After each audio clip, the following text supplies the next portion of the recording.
Chelsea is building her dream getaway cabin on 4 acres of raw, untouched land tucked away in the hills of West Virginia. But what if starting from nothing was actually the easiest part of the whole journey? For the past few years, she's been quietly planning and researching every detail of how to make this dream possible, balancing it all with the reality of being a single mom and everything that comes with that.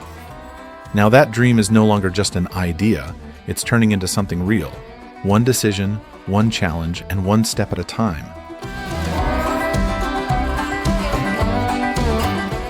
This isn't a polished, perfect build with a big crew behind it. It's hands-on, figuring things out as they come, learning what works and what doesn't, and pushing forward even when it gets complicated.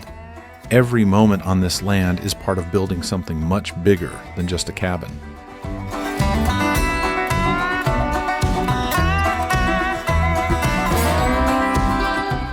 After the concrete footers are set, Chelsea and her friend George move in to place the metal brackets, tightening down the bolts so the floor framing can finally begin.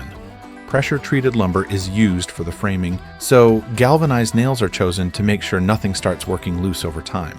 It's one of those small details that makes a big difference years down the line.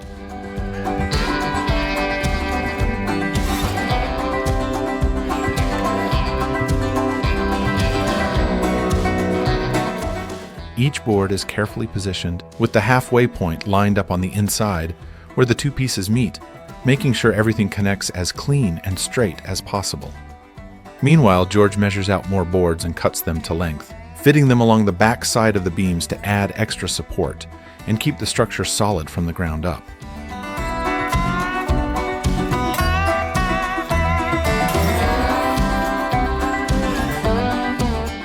All the excess parts of the boards are cut off, bringing everything into clean alignment with the planned cabin dimensions. 16 by 22, the framing now sits true to the layout, matching exactly what was set out from the beginning.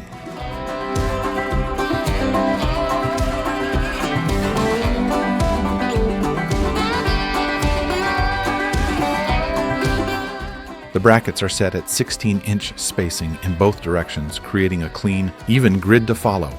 A nail gun speeds things up, and each bracket is quickly locked into the frame one after another.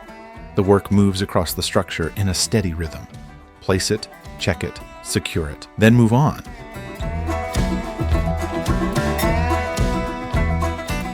The floor joists are cut to size and then set into the brackets one by one. The left side is done first, each joist sliding into place and being secured before moving on. Once that side is complete, the same process continues on the right. Every joist is fitted carefully, making sure everything sits where it should.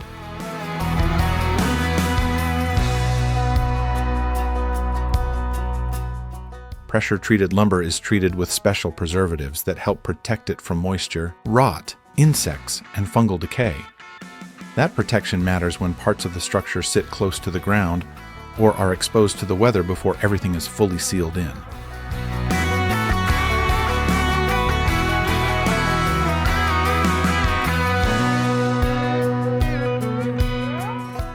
Blocking is being added between the floor joists, running all the way along the frame. This step helps keep the joists from twisting or shifting over time as the wood naturally reacts to changes in weather and moisture. It also helps prevent the floor from warping down the line, keeping everything solid and stable.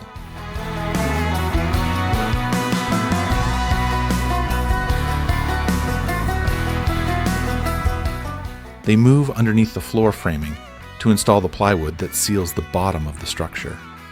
The ground is still wet from a couple of days of rain, making the space cold, muddy, and far from comfortable to work in. Despite the conditions, the work continues. The plywood is carried in, positioned, and fastened from below. Cold, wet, and running low on energy, the work is pushed forward.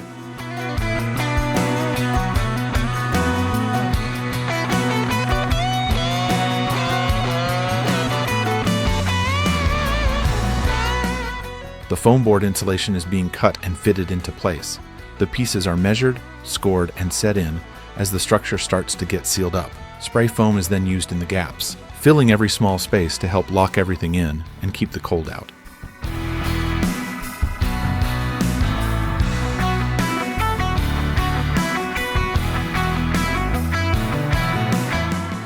Chelsea chooses plywood for the subfloor and starts setting it in place across the joists.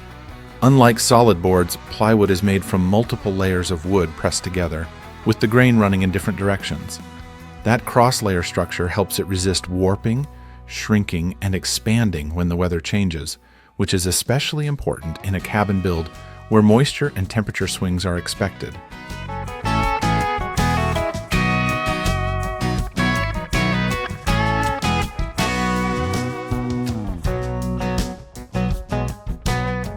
It is nice to have Nathan and Mike up at the cabin again to provide an extra set of hands as wall framing begins. The studs are laid out so that everything can be prepared for assembly. The boards are secured together, and what was once laid flat on the floor starts to look like the beginning of a standing wall.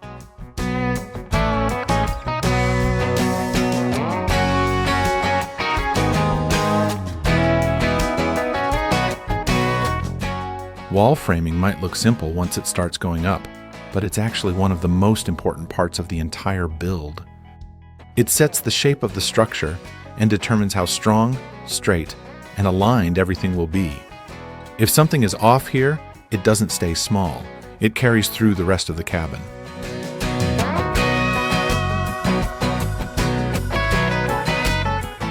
One of the biggest risks is misalignment. If the walls aren't perfectly square, it can lead to uneven finishes later on. There's also the issue of load distribution. The wall framing is responsible for carrying weight from the roof and upper structure. So everything has to be properly sized, spaced, and reinforced.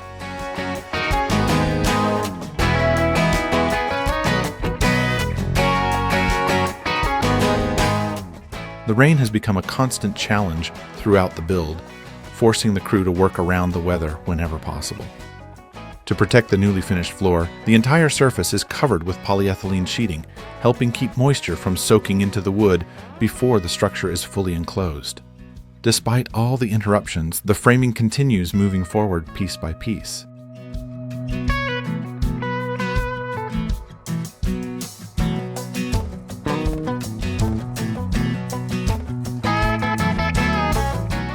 The work continues with framing the bathroom, which will also provide extra structural support underneath the loft as the upper part of the cabin starts coming together. The bathroom is laid out with an outer wall dimension of 4 feet by 7 feet. The finished interior space will be a little smaller, but it's still designed to comfortably fit a toilet and a small sink. Simple, practical, and just enough for a cabin this size.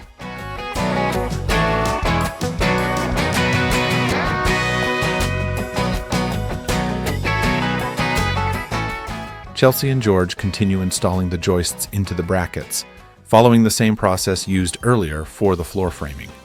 These joists are especially important because the entire loft will eventually rest on them, making them a critical part of the cabin's structural support.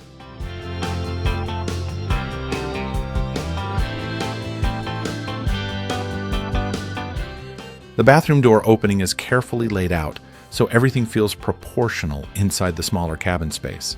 From there, more framing gets added around the walls, while the loft structure above slowly starts coming together piece by piece.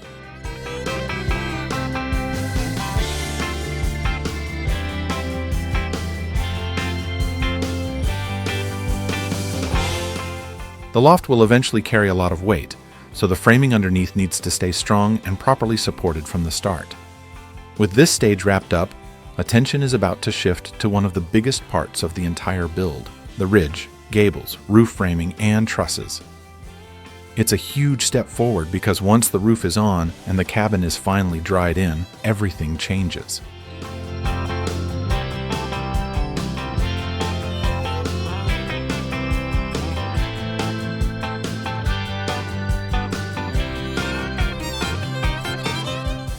OSB sheathing is brought in to start covering the walls. Normally, this step is sometimes done after the roof is already in place, but here the decision is made to move ahead with it early. As work continues, the loft area starts to feel a bit more flexible than expected during movement, almost slightly wobbly, which raises concern about how the structure is behaving under load. By installing the OSB at this stage, extra rigidity is added to the entire frame.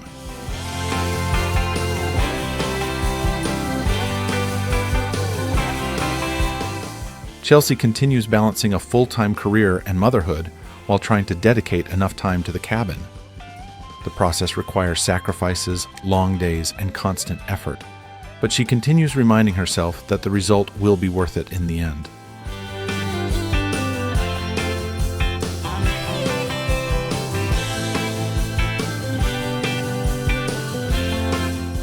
A lot of thought goes into the roof design because this area of West Virginia gets a serious amount of snow during the winter months. The roof pitch needs to be steep enough to keep heavy snow from piling up on top of the cabin, especially since the place won't always be occupied year-round. At the same time, the loft still needs to feel comfortable and usable, with enough room to fit at least a queen-size bed.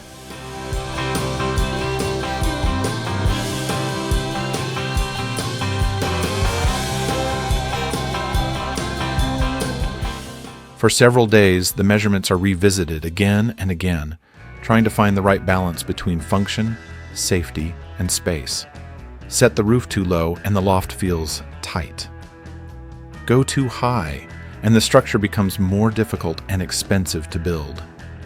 Eventually, the final decision is made to place the ridge beam 10 feet above the loft floor.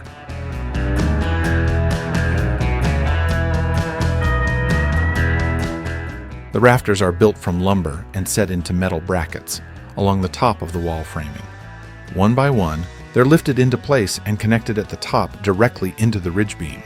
Later on, hurricane ties will also be added to strengthen those connections even more before the metal roof is installed. It's an important step, especially in a structure like this where strong winds, heavy rain, and winter weather all have to be taken into account.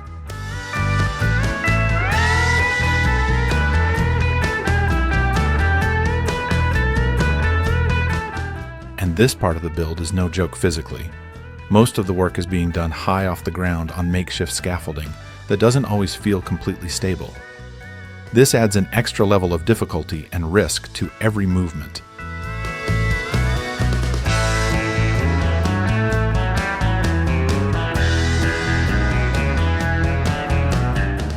The windows that were originally picked out months earlier are no longer in stock when it's finally time to install them. The only option currently available is a grid pattern style instead of simple clear glass windows. At that point, another delay just doesn't feel worth it. So the decision is made to keep moving forward with what's available.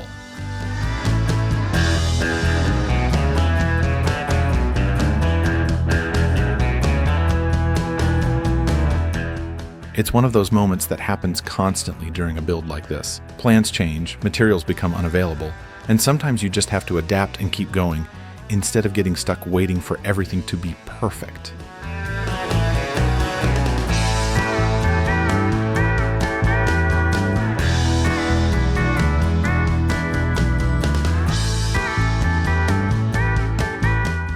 Installing the front door becomes another huge milestone in the build. Getting it set properly takes time, with careful leveling, shimming, and small adjustments being made to make sure everything sits straight inside the frame and opens the way it should. Once the door and windows are finally in place, the whole feeling of the cabin starts to change. It is no longer completely open and exposed to the outside.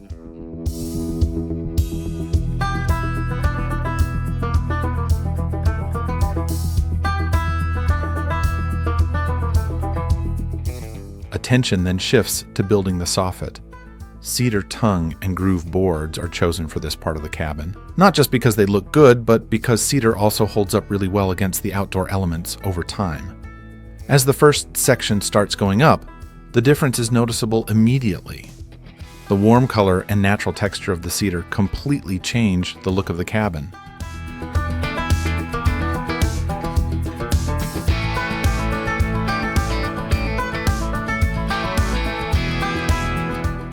Work continues on the cedar siding along the front and back gable ends of the cabin.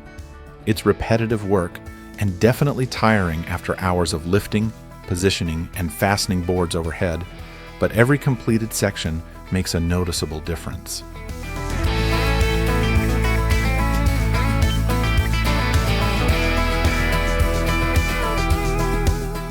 The fascia installation takes a bit more precision, with measuring and bending of the aluminum so it fits tightly along the roof edges. Each piece has to be shaped just right to follow the line of the roof to protect the edges from water, wind, and long-term weather damage.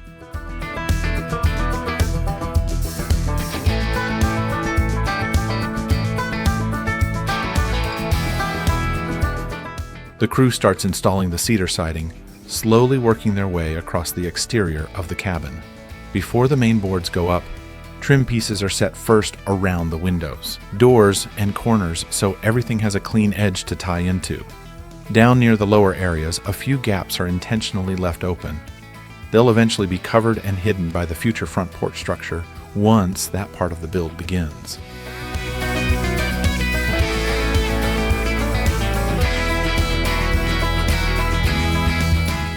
At one point, Chelsea considers painting the trim green to match the roof, but in the end, that idea gets set aside. Keeping the trim natural, like the cedar siding, starts to feel like the better fit. The consistent wood tones blend together more smoothly, and the whole cabin begins to feel warmer and more cohesive.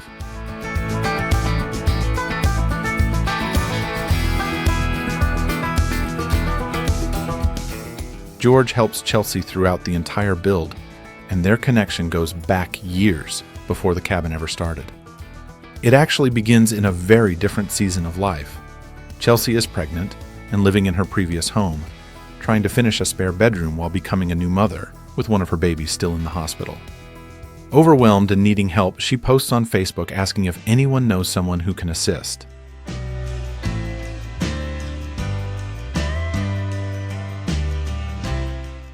A friend points her toward her stepfather, George. He comes to help with that project, and then another one follows. Over time, they build a friendship, and since then, George has consistently shown up to help with nearly every big idea or project she takes on.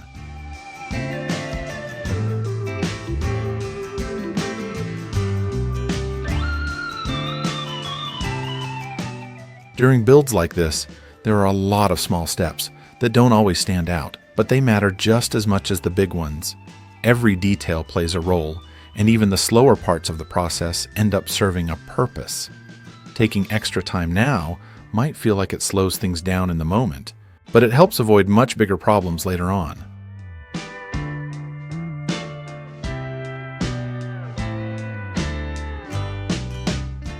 After the roof insulation, the goal for the day is to install a beam running across the living area. This beam is being set in place to support a future ceiling fan, which will help circulate air throughout the space once the cabin is finished.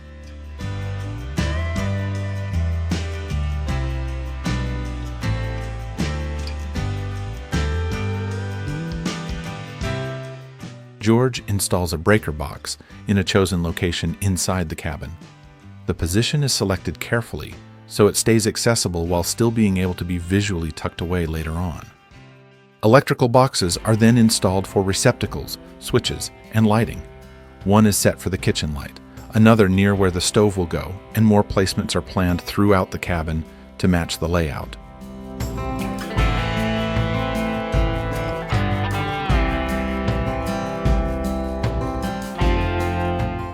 The wiring is routed cleanly through drilled holes in the framing, keeping the runs as direct and tidy as possible.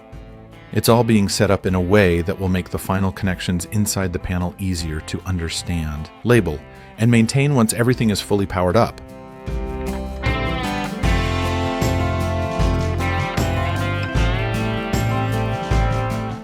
At the breaker panel, grounding and neutral connections are carefully set up. Neutral is the normal return path for electricity. When power flows to a light, outlet, or appliance, it needs a way to complete the circuit and return back to the panel. Grounding, on the other hand, is there as a safety path. It provides a way for electricity to safely travel into the earth if something goes wrong, helping reduce the risk of electric shock or fire.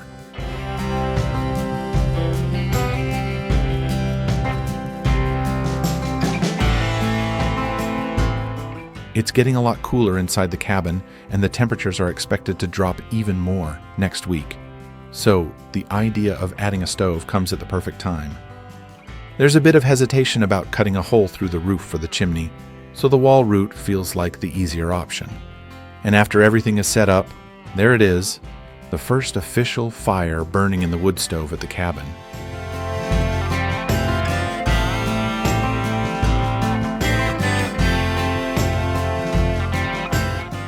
Chelsea decides to go with pine tongue and groove in the loft area. It comes in more affordably than cedar, and it's chosen not just for the price, but because it still brings in that warm, natural wood look that makes the cabin feel cozy and inviting on the inside.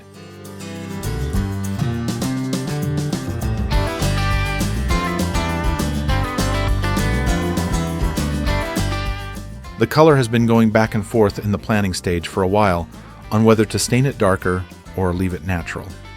In the end, the natural pine is kept. The idea is to carry that same natural tone across the walls and ceiling, while letting the floor contrast with a deeper brown shade.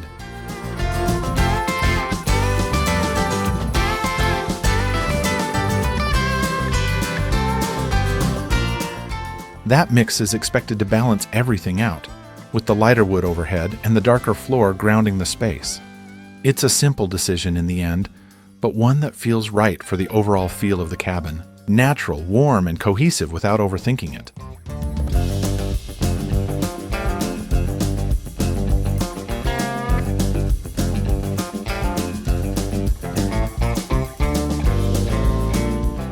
One thing that stands out with the pine tongue and groove is that a lot of the pieces come slightly bowed. Because of that, a few adjustments have to be made during installation to get everything to fit tightly the way it's supposed to. It's just part of working with natural materials. Nothing is perfect out of the stack, and a lot of the finish comes down to taking the time to make each piece fit the way it should.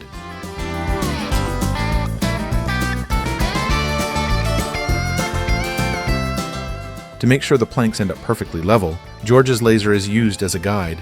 Each piece is checked against that line, adjusted into position, and then quickly nailed in place, ensuring it stays straight and consistent all the way across.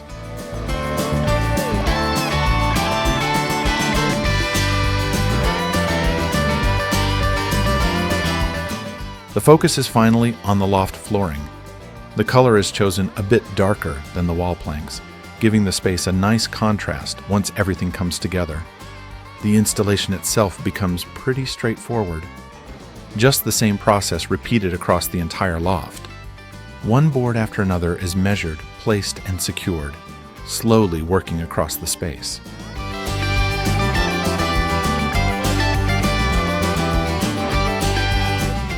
A small gap is intentionally left along the edges of the loft floor to allow the wood to naturally expand and move over time.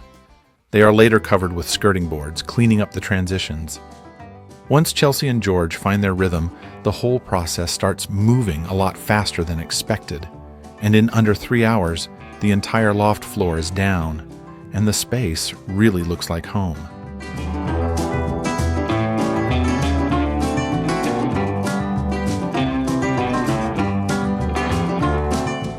The flooring downstairs actually ends up being a different brand than the one used in the loft because there isn't enough of the original product left in stock. Even so, once everything is laid out, the color matches almost perfectly and blends in seamlessly with the rest of the cabin. To protect the floor underneath the stove, Chelsea goes with a simple paver design that feels natural and fits the rustic cabin style.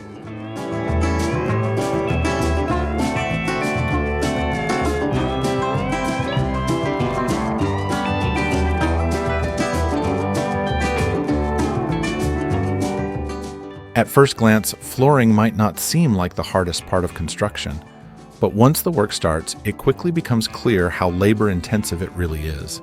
Every board has to be measured, cut, aligned, tapped into place, and checked before moving on to the next one. The repetition alone becomes exhausting after hours on the floor.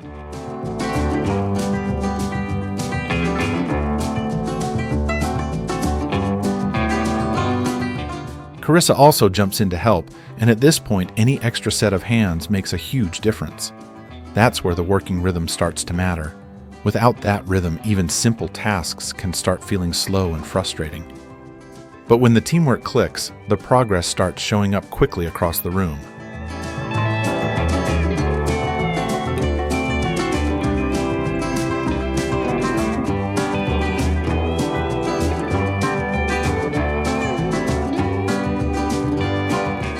Chelsea ordered a ceiling fan from Amazon, intentionally choosing a blade color that closely matches the trim and flooring. It will also serve an important purpose once winter sets in. Since heat from the wood stove naturally rises, the fan will help circulate that warm air throughout the cabin.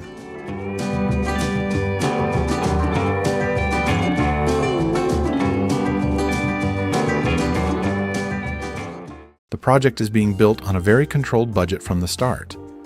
The land itself cost $23,900, while for just the cabin shell, the total cost comes to approximately $7,037. Every material choice and step in the build is planned carefully to keep expenses low, especially with most of the work being done by hand and with help from friends along the way.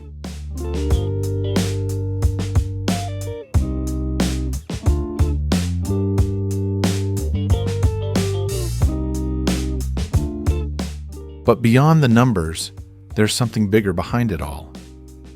This kind of project doesn't happen alone. It's about showing up on long days when the weather isn't right, when nothing goes as planned, and still finding a way to keep going anyway. Some days are exhausting, some feel uncertain, and some don't go the way they were supposed to at all. But piece by piece, the structure becomes something real, but so does everything behind it.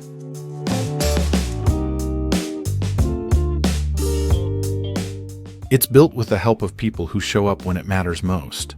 Friends step in, lend a hand, and help along the way. They all become part of the same story. And somehow what could feel impossible turns into something that actually gets done. It's not perfect, and it's not easy, but it's honest work. And slowly, what starts out as just an idea in the mind becomes something real, standing there in the woods, quiet, simple, and full of meaning. If you enjoyed watching this build come to life, there's more on the way. Subscribe to Macarium, stay tuned for the next project, and share your ideas in the comments. We might bring them to reality.